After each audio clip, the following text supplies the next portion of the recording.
Hi guys, it's me, Mikay Sganap, 22 years old, 4 years CKD patient. Tara, samahan niyo pala ako ngayong araw. Mga alauna na pala nito ng hapon nang lumabas ako ng bahay. Papunta pala ako nito sa eskwelahan. May papagawa daw sa akin yung ate ko. Sobrang ganda na pala ng kalsada dito. Ilang minuto pala ay nakarating na pala tayo. At eto lang pala yung papagawa niya sa akin. Mag-cut ng mga sticker paper para pandikit niya sa giveaways niya. Pinapunta niya rin ako dito para mag-suggest daw kung ano bang maganda. Puti na lang nung araw na to ay di gaanong mainit.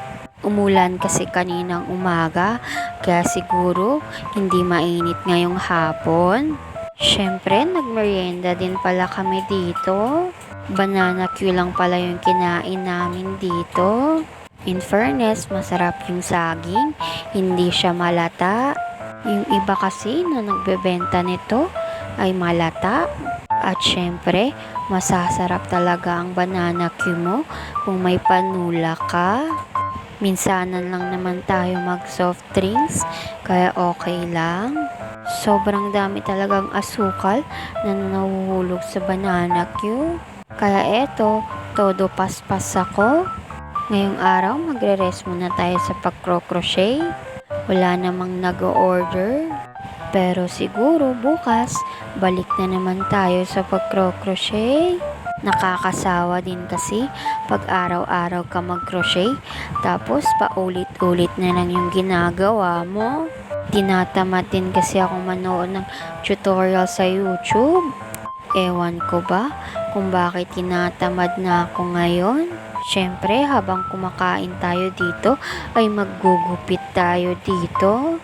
Para naman hindi sayang yung oras. Madali lang kasi talaga yung oras. Kanina, nung dumating ako, 1:00 pa lang yun ng hapon.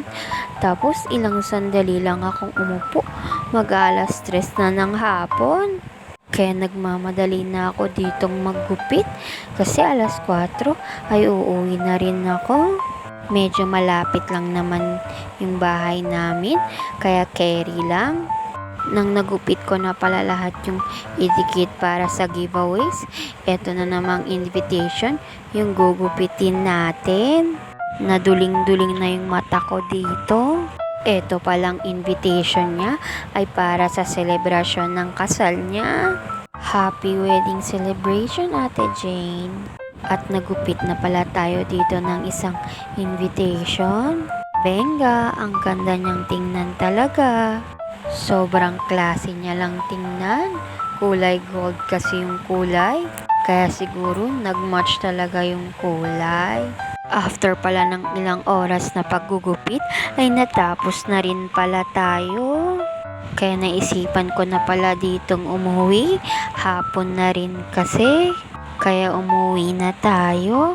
Kaya hanggang dito na lang. Bukas ulit. Salamat!